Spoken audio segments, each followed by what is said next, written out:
ಬಾನು ಮುಷ್ತಾಕ್ ಅವ್ರನ್ನ ಕರೆದ ನಂತರ ನಾನು ಎತ್ತಿದ ಕೆಲವು ಪ್ರಶ್ನೆಗಳಿಗೆ ಉತ್ತರ ರೂಪದಲ್ಲಿ ಬಾನು ಮುಷ್ತಾಕ್ ಅವರು ಮಾತಾಡಿದ್ದಾರೆ. ಕಾಂಗ್ರೆಸ್ಸಿನ ವಿವಿಧ ನಾಯಕರುಗಳು, ಸಚಿವರುಗಳು ಕೂಡ ಹೇಳಿಕೆಯನ್ನು ಕೊಟ್ಟಿದ್ದಾರೆ.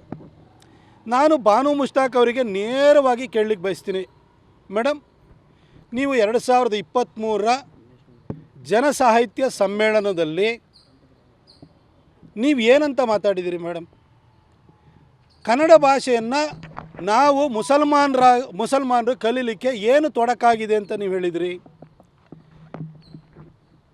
ಕನ್ನಡ ಭಾಷೆಯನ್ನು ಮುಸಲ್ಮಾನರಿಂದ ನೀವು ದೂರ ಇಟ್ಬಿಟ್ಟಿದ್ದೀರಿ. ಮುಸಲ್ಮಾನರನ್ನ ಭಾಷೆಯಿಂದ ಹೊರಗಡೆ ಇಟ್ಟಿದ್ದೀರಿ. ಯಾವ ರೀತಿ ಹೊರಗಡೆ ಇಟ್ಟಿದ್ದೀರಿ?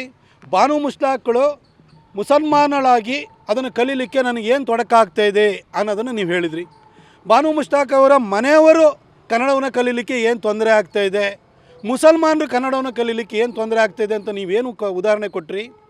ಕನ್ನಡವನ್ನು ನೀವು ಭುವನೇಶ್ವರಿಯಾಗಿ ಮಾಡಿದ್ರಿ, ಅವಳಿಗೆ ಅರಿಶಿನ ಕುಂಕುಮದ ಲೇಪನವನ್ನು ಹಚ್ಚಿದ್ರಿ, ಅವಳನ್ನು ಮಂದಹಾಸನದ ಮೇಲೆ ಕೂರಿಸಿದ್ರಿ.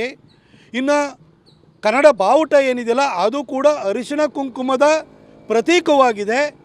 ಹಾಗಾಗಿ ಇದಕ್ಕೆ ನೀವು ಧಾರ್ಮಿಕ ಬಣ್ಣವನ್ನು ಕೊಡುವ ಮುಖಾಂತರವಾಗಿ ಇಸ್ಲಾಂನಲ್ಲಿ ನಂಬಿಕೆ ಇಟ್ಟಿರುವ ನಮ್ಮನ್ನು ಕನ್ನಡದಿಂದ ದೂರ ಇಟ್ಟಿದ್ದೀರಿ ಅಂತ ಹೇಳಿದ್ರಿ. ಮೇಡಮ್, ಈಗ ಹೇಳ್ತಾ ಇದ್ದೀರಿ ತಾಯಿ ಚಾಮುಂಡೇಶ್ವರಿನೇ ನನ್ನನ್ನು ಕರೆಸ್ಕೊಳ್ತಾ ಇದ್ದಾಳೆ ಅಂತ. ನಾನು ಸ್ಪಷ್ಟವಾಗಿ ಮತ್ತೊಮ್ಮೆ ಕೇಳ್ತೀನಿ,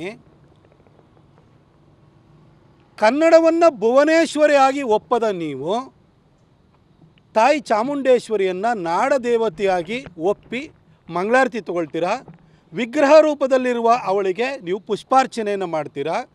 ಈಗ ನಿಮ್ಮ ಧರ್ಮ ಅನ್ನೋದು, ನಿಮ್ಮ ಆಚರಣೆ ಅನ್ನೋದು, ನಿಮ್ಮ ಆರಾಧನಾ ಪದ್ಧತಿ ಅನ್ನೋದು ಅಡ್ಡಿ ಆಗಲ್ವಾ? ಮತ್ತು ಸ್ಪಷ್ಟವಾಗಿ ಇನ್ನೂ ಒಂದು ವಿಷಯನ ಕೇಳಲಿಕ್ಕೆ ಬಯಸ್ತೀನಿ, ಅರಿಶಿಣ ಕುಂಕುಮದ ಬಗ್ಗೆ ನಿಮಗೆ ಯಾಕೆ ಮೇಡಮ್ ಅಸ್ಪದ್ದ? ಅರಿಶಿಣ ಕುಂಕುಮ ಅನ್ನೋದು ನಮ್ಮ ಸಂಸ್ಕೃತಿಯ ಭಾಗವಾಗಿದೆ.